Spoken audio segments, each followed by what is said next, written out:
a true digital transformation is much more than system modernization.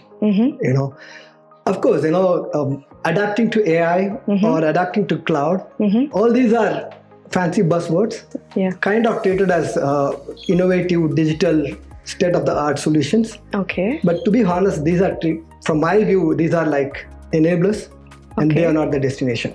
What really matters at the target point is about how do your people think now?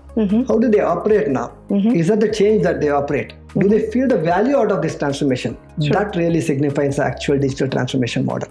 Right. But if you are creating good tools without involving people, you will end up with tool sets, but you will not end up with the actual digital transformation that you're looking for.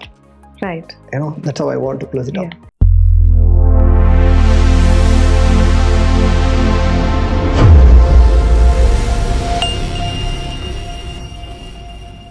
Hello everyone.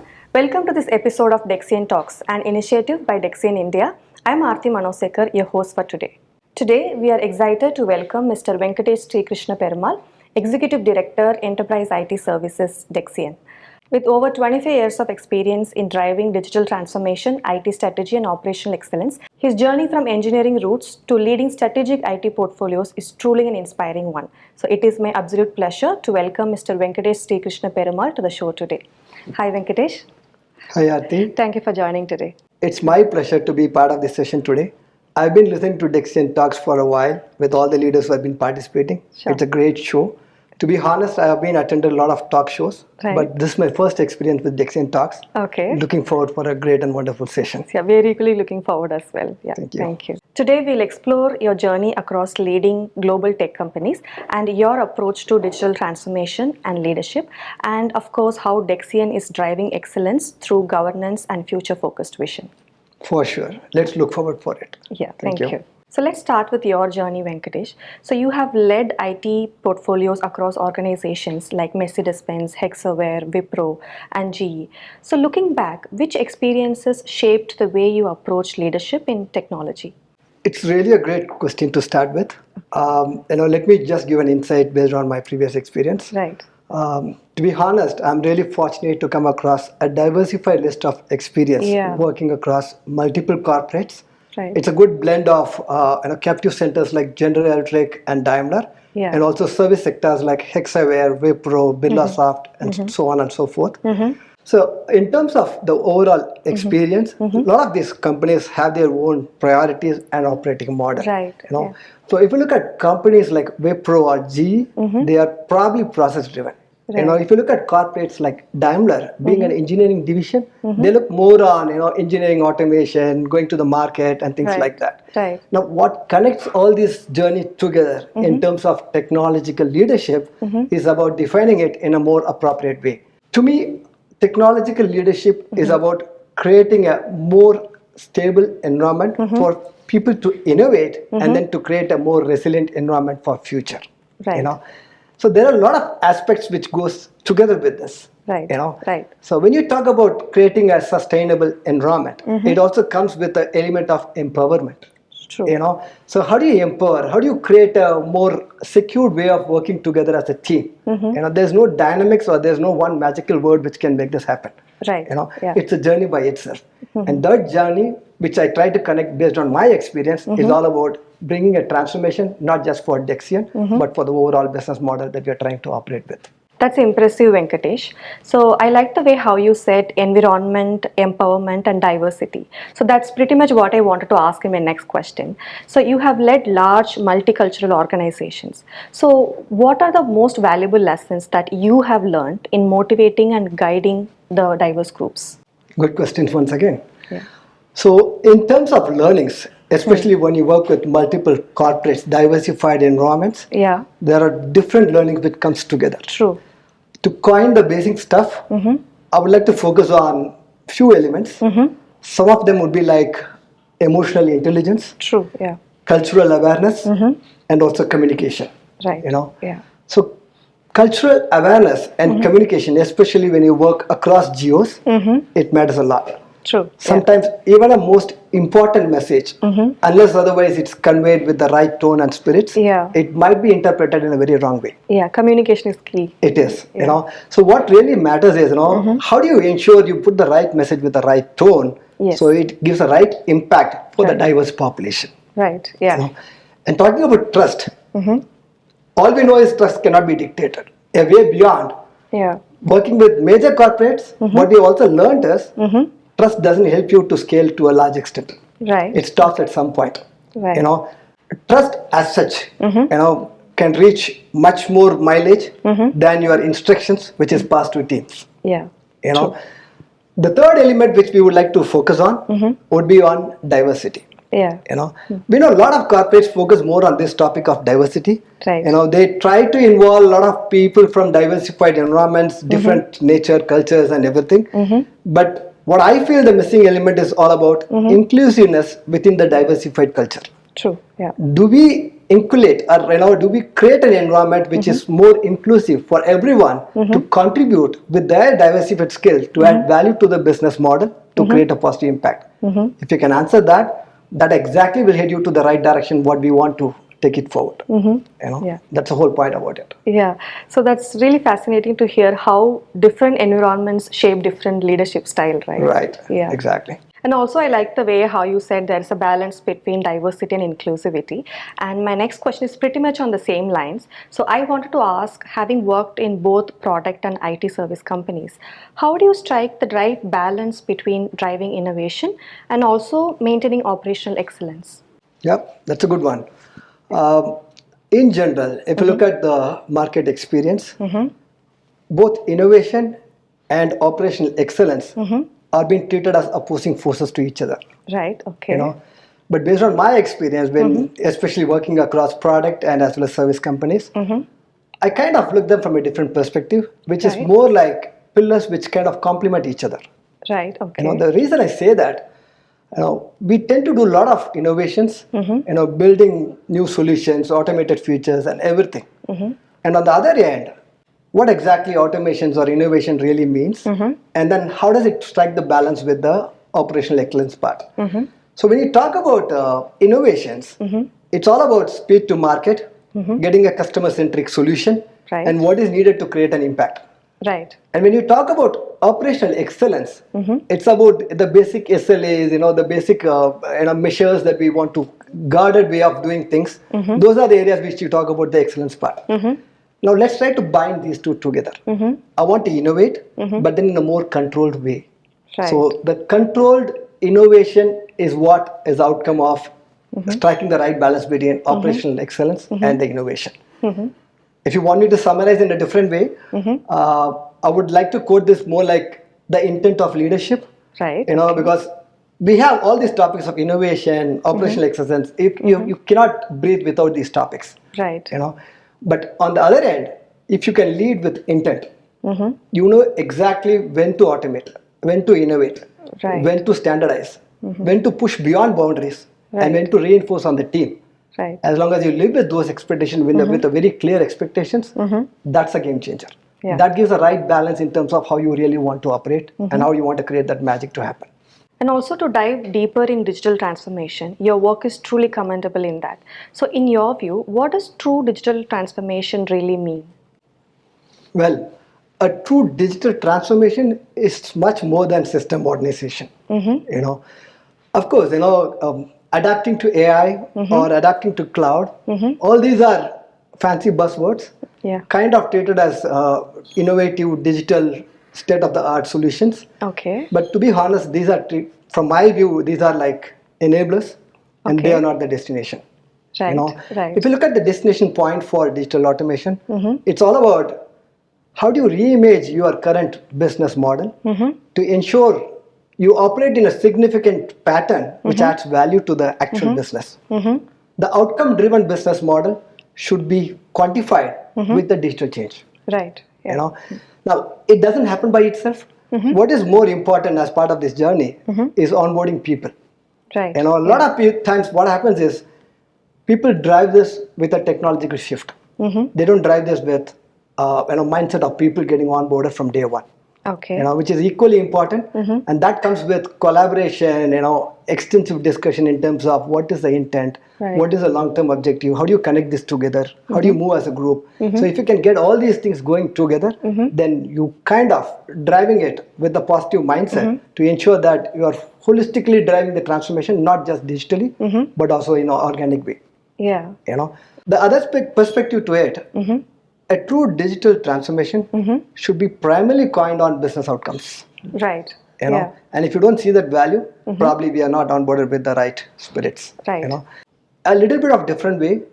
How do you measure that we kind of are driving this on the right direction? It's not about what kind of technological change we have made in the systems. Assume we have implemented all these digital transformations, so-called fancy way of shifting the element from one point to another. Right. What really matters at the target point is about how do your people think now? How do they operate now? Is that the change that they operate? Do they feel the value out of this transformation? That really signifies the actual digital transformation model.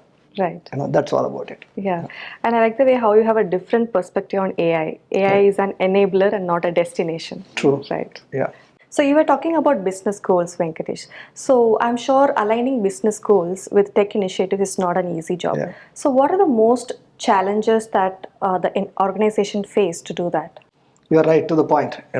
So the biggest challenge that we foresee in current environment is to align technological potential with business requirements. Right.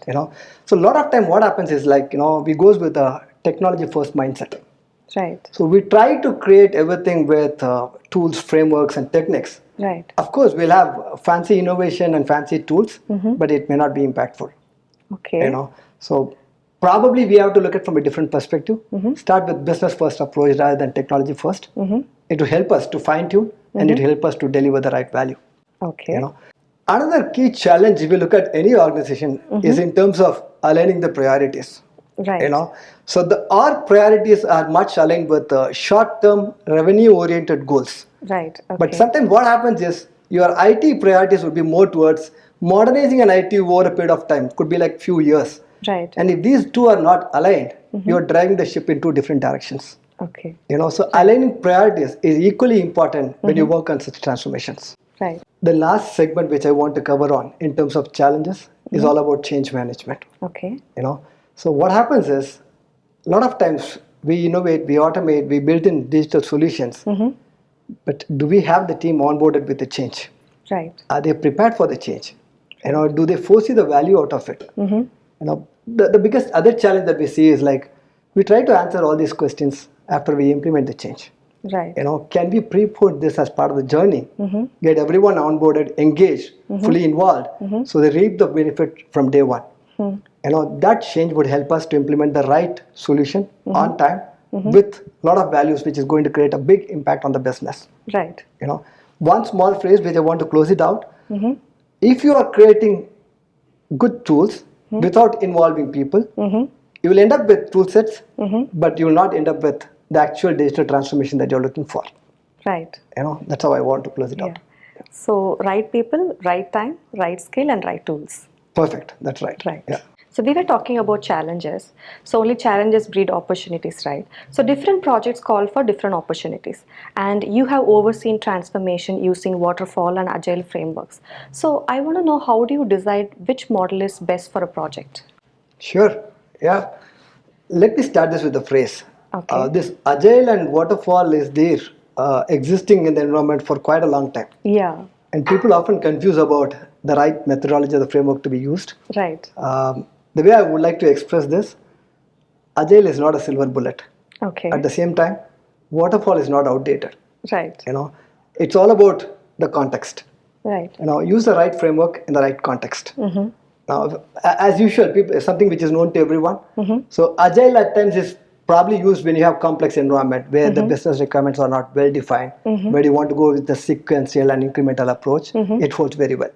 On the other end, if you want good control on requirements, you want to have very good documentation, you want complete controls on milestones, toll gates and everything, people prefer to go with Waterfall. Now, the latest model, which I believe strongly, is on hybrid models. Right. Where people take the mix of both. Okay. take iterative models for the front-end approach, go iterative with prototyping, solutioning, and everything. But when it comes to implementation and integration, go with waterfall. It gives you the right mix. Again, it all depends on the context. If you define the context, if you are very clear about what exactly I'm driving towards, the perfect model will fit really very well. Right. You know, the last way of looking at it doesn't matter whether it's agile or waterfall or hybrid. It's not the framework which does the actual change for you. It's the people involved.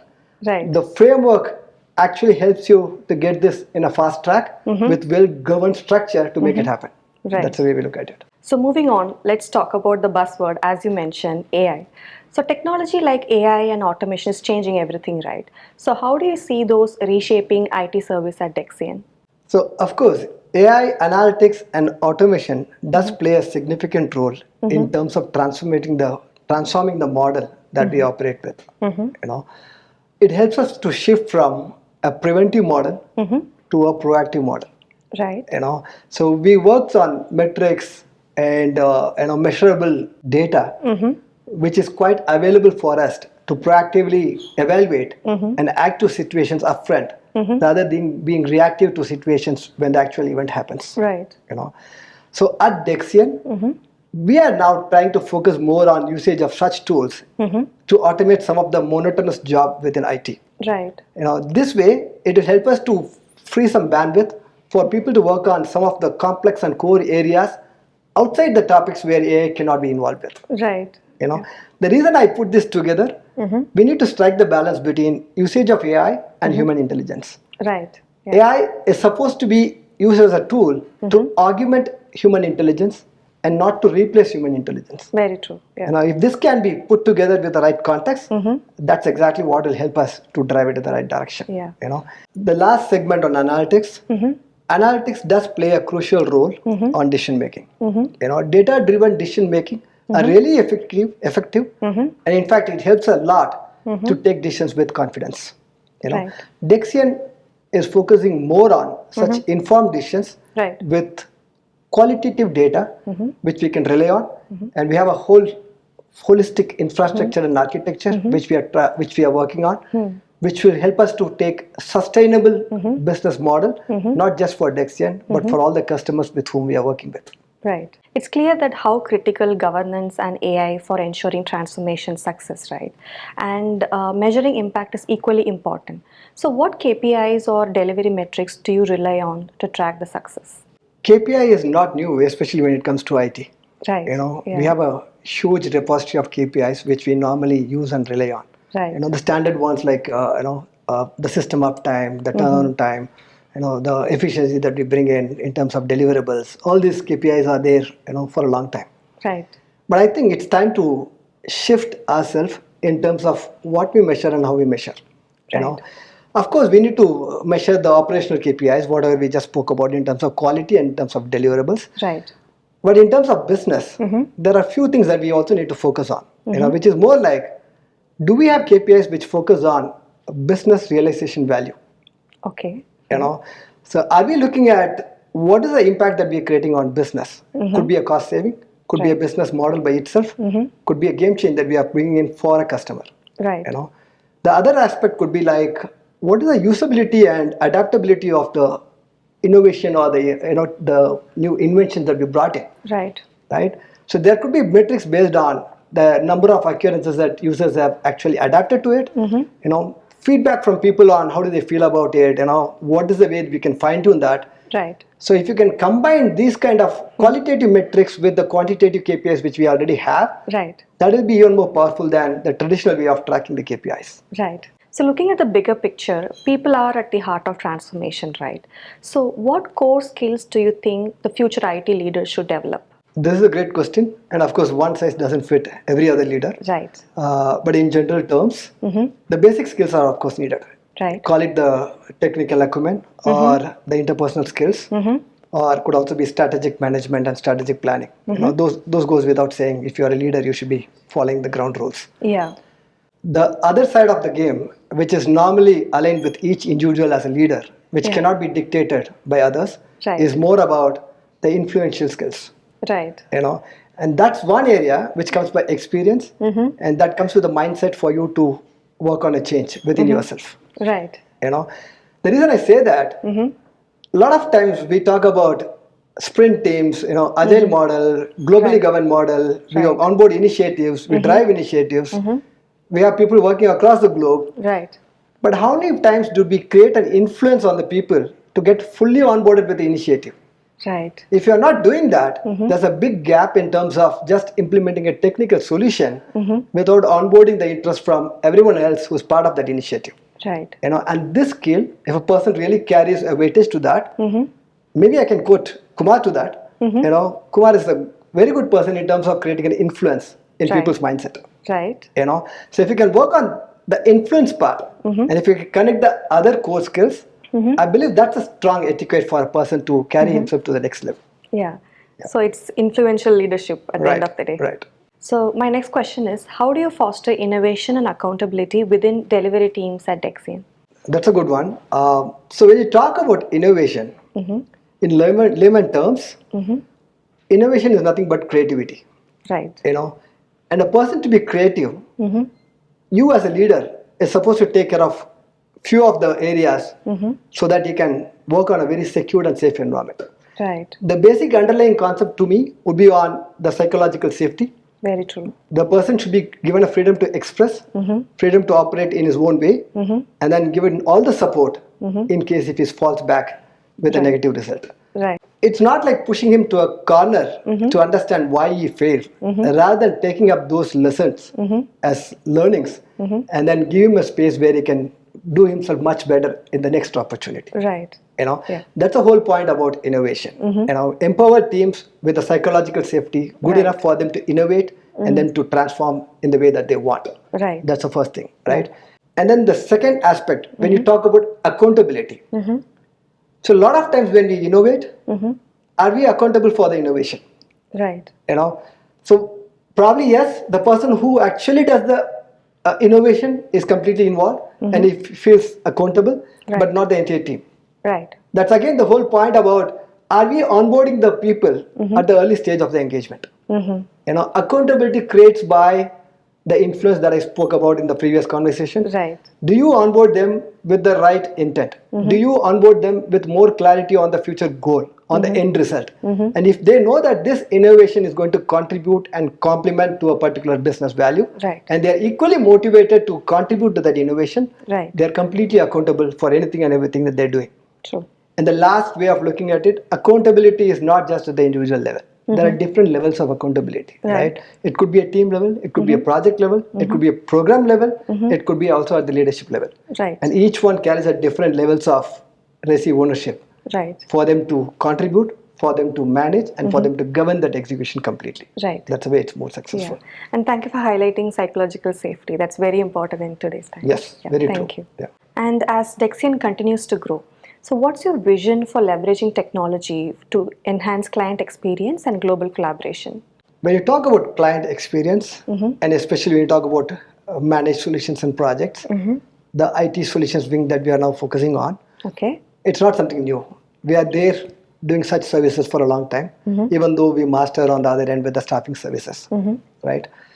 Now, the way I look at the managed service model, of course, we are going to use a lot more tools and expertise and skills which we already have in terms of AI, in terms of cloud, in terms of analytics and everything else that we can think of. Right. But then how do you differentiate from all the other players from market, comparing Dexian with all the rest? The biggest difference that I foresee is like all the other players would still have that technical exposure, Right. but Dexian being on the staffing industry for such a long period, Right. they come handy with the factor of impact and moving the customer experience part. Right. So if you connect these two, getting the technological aspect with the customer impact, with the customer feedback and a positive impression for them to live on, that's where our managed services will differentiate from all the others who play a role in the market. Right. That's exactly where we are heading towards. And one last question, Venkatesh. So staying ahead in this fast-paced industry is key, right? So how do you stay inspired and keep ahead of the curve? So staying ahead and keeping inspired, it's not just about learning the latest technology trends. Okay. To me, it's about getting connected in terms of purpose, people, and possibilities. Right. So I'm basically a natural listener, so I love to learn from people's conversations and Okay. also looking at articles and anything that I look at, and I also try to deep dive into topics wherever I hold areas where I feel to venture on. And also in case of new initiatives, engagement, anything, I don't play the superficial role. Okay. I try to master the cards before I play the move. Right. In this way, it just not helps me to stay on top of the technology. It also helps me to give a holistic experience in terms of what do I acquire, how do I motivate, how do I gain confidence, and how do I reflect that confidence back on the solution that we are rolling it out. Right. That's the whole game about it. Yeah, finally, what drives me is to solve complex problems and to add values through technology. The whole point is about not just staying current; it's about staying relevant. Right. Again, relevancy is not more like technical fluency. Right. It's also about what kind of role you play to bring in an impact, to make it more adaptable and then more impactful for the entire business. Yeah, that's pretty much about it. Right. Yeah. It was a great conversation, Venkatesh, and thank you so much for sharing valuable insights. So when we invited you for the conversation, Venkatesh, so we thought we'll be learning a lot of technical insights from you, and we did, of course. And you come across as a people person. So that's the takeaway from this conversation for me. That's a good catch, Aarti. So in fact, all these technological tools, whatever we spoke about, that comes handy. But what cannot be, learned from materials is the people part. Right. And I keep saying this because when we started this conversation early on, we spoke about one crucial topic. I don't know if you could recollect that, which is more about cultural awareness. Very much I recollect that. And Dexian, the cultural part of Dexian is people-centric. And that's where this people part and the technology part binds together in any terms of leadership that we have. That's a great thing to have, and we look forward for a great future. Yes, thank you so much for that. And when we spoke about influential leadership, you mentioned Kumar being one of it. So we have a short message from Kumar for you. Shall we see it? Sure. Here is the message from Kumar. Shall we see it? Sure. I'll read this for you. I first met Venkatesh back in 2010 during university project. Even then, his warmth and ease stood out. Over time, I discovered his exceptional tech skills, the go-to person for solving complex problems. Years later, he trusted me enough to move from one of the world's largest firms to a much smaller setup, a true sign of belief and bond. Today, as head of India delivery for the CIO organization, he continues to inspire with his calm leadership and humility. Venkatesh is a rare blend of technology, trust, and leadership, and I'm truly proud to have him on the team. Kumar Rajagopalan. Wow, this is indeed a great feedback.